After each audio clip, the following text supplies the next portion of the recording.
Welcome to Words Matter, the podcast where we explore the transformative power of language and how the words we choose shape our lives.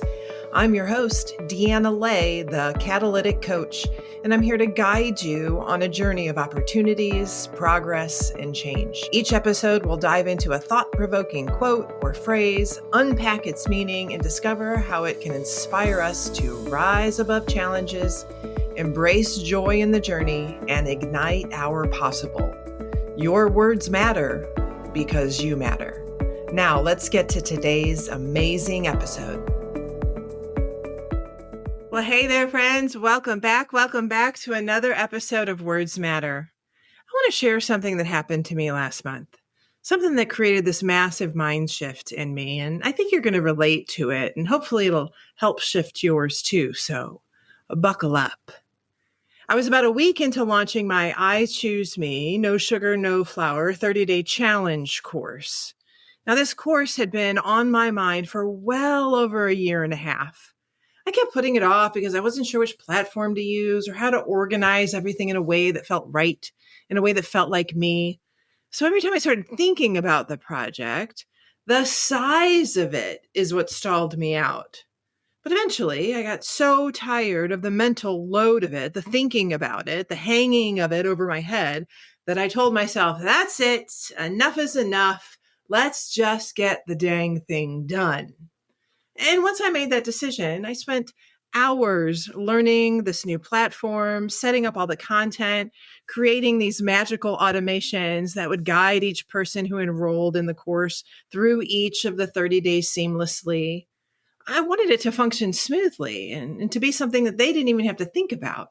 So I put in a lot of effort, late nights, long stretches learning all these new tools. And it created this brain strain. You know, the type that comes from diving in deep to something new and unfamiliar. It was worth it for sure, but it was a lot. So when it finally launched on October 1st, I felt really relieved and proud, and honestly a little amazed that I had pushed through something that had felt so overwhelming for so long. Well, like I said, about a week into it, something happened.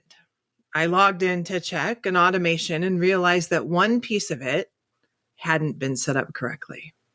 And that single missing detail, it affected everything connected to it. So the moment I saw that, I felt this instant hit of panic, knowing how important that part of the process was. And that panic shifted into frustration and then into being irritated with myself for not knowing what I didn't know when I first built it. But once those emotions settled, all I could see was the amount of work ahead of me. The effort felt humongous, especially after everything it took just to get the course launched. Now, that mix of emotions, it stirred up a lot in me. I cared about getting it right. I cared about the people who took the course. I cared about the promise I had made to myself and to them. And I could feel how much this rebuilding was going to take from me. And while that feeling is pretty familiar, it's not foreign. I'm sure we can all agree that there's these parts of our lives that feel like a lot. Maybe for you, it's that one time at your job where you overlooked something and it meant you having to redo hours of work. Or maybe it was parenting when a small miscommunication turned into an entire evening of apologizing or healing. Maybe it's been with your health, maybe some choices that pulled you off your path. And so then returning to your routine took a lot more mental energy than you expected. Could have been with a relationship when a simple misunderstanding required so much time, energy, and effort because of the emotions that ran so high because of it. Well, I think we can all agree again that sometimes everyday life just piles up and the weight of starting feels way harder than it should. We know the feeling of looking at something that matters a lot to us and then feeling overwhelmed, the burden of it, thinking, can't this just be done? Why does it have to be so much work? And that's exactly where I was. So being faced with that realization and the amount of effort it was going to take me to fix my mistake, I did what anyone would have done in that moment. I grabbed my phone and started to scroll. Yep, Doom scrolling solves everything, doesn't it, friends? Yeah, something I often do when I don't want to deal with what's in front of me, when the messiness of a mistake I made is front and center. But thankfully, that day, I came across a TikTok video. It was Scott Adams, the creator of the cartoon Dilbert, saying something that completely stopped me in my tracks. He said, "What if laziness is nothing but a habit of thinking about the effort instead of thinking about the outcome?" I stopped scrolling and I played it again and again and again and again. And then a light came on in this brain of mine. I wasn't lazy. My attention had focused on the cost, all the hours that I'd already poured into it, and the hours I imagined it would take to repair what I had built. See, when your mind keeps replaying the effort, the purpose behind the work you have to do slips out of view. When I finally asked myself, what will my life look like and feel like once this is fixed? Something shifted. I pictured the course running the way it should. I pictured the relief of knowing people were well taken care of. And I pictured the quiet in my mind once the weight of that was gone. That single question eased all the pressure I felt. The task itself didn't shrink, but it no longer felt impossible. My focus changed the way forward.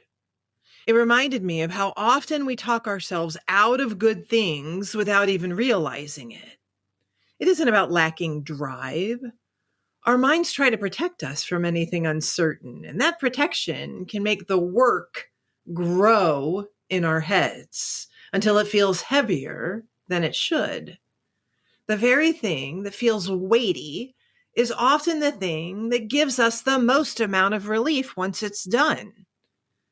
I closed TikTok, opened up the automation platform, and fixed what needed to be fixed. It took a lot of time. I had to figure things out. It took a lot of effort. But the outcome, magical.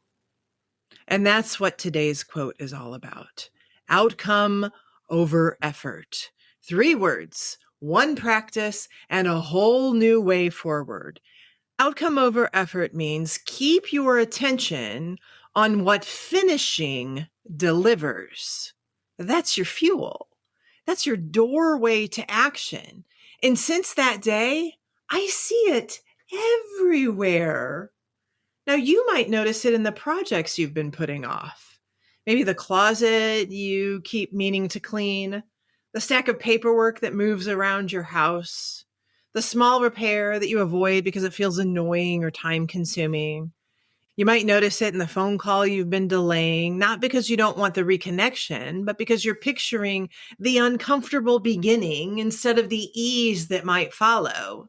You might see it in your health journey. One decision can feel like a mountain when you're focused on the interruption of the moment instead of the lift that waits on the other side. And it shows up also in your long-term goals, that writing project or business idea, the habit you want to build. When the learning curve looks steep and hard, it's easy to pause. But when you focus on the relief and the progress that comes with completing it, the first step feels a lot more doable, doesn't it? Now, these examples, they're not meant to be dramatic. They're real life. Places where effort grows louder than the outcome until you shift your attention. When you do, movement follows. See, when I let myself sit in this truth, I saw how many moments in my life shifted the instant I reconnected with the outcome versus the effort. It wasn't about being fearless. It was about being honest with myself, about what mattered. And since this epiphany, I tell you what, there are 5 things that I'm working on turning into habit.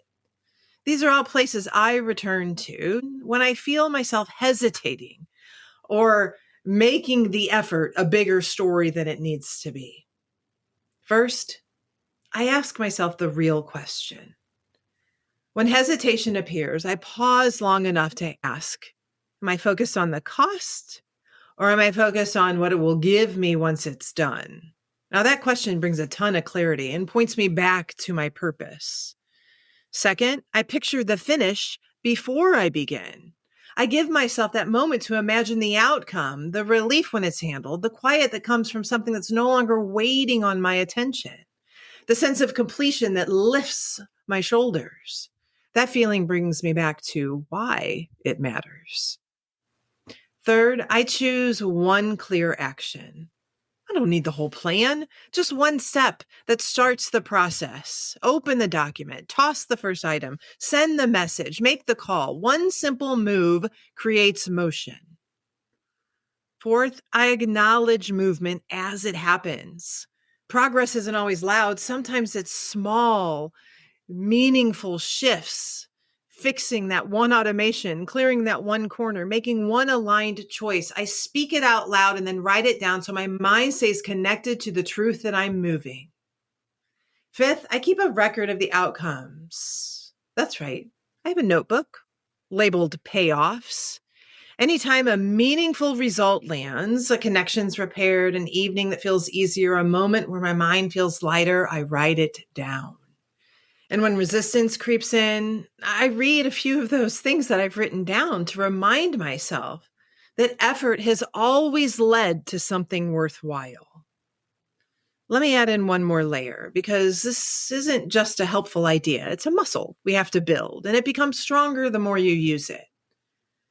If something you care about feels heavy today, try this. Lift your gaze. Focus on what finishing gives you. Outcome over effort, and let that guide your next step. The relief you'll feel is real. The growth is real. And the you who reaches that finish line is also real. And each step you're taking, it matters because you matter. I hope this little chat today gives you something to hold on to the next time your mind jumps ahead to everything a task might require. Bring it back to what it will gift you, give you, the payoff. Bring it back to the sense of completion, the room to breathe, the assurance that you can depend on yourself. Because these moments, they build on each other and they create a life that feels more open and easy to walk through. Friends, the words we see and read, the words we hear and the words we say to ourselves and about ourselves, about what we're doing and how we're doing it, they all matter. Your words matter because you matter. Have a great day. Thank you for joining me on this episode of Words Matter. I hope today's message inspired you to embrace opportunities, make progress, and create meaningful change in your life. Remember, every word you speak, especially to yourself, has the power to shape your journey and ignite your possible. If you enjoyed this episode, don't forget to subscribe, leave a review, and please share it with someone who needs to hear this message today. Let's keep the conversation going, friends. Connect with me on social media or visit my website at deannaley.com for more inspiration and tools to help you rise and ignite your possible. Until next time, remember, your words matter because you matter.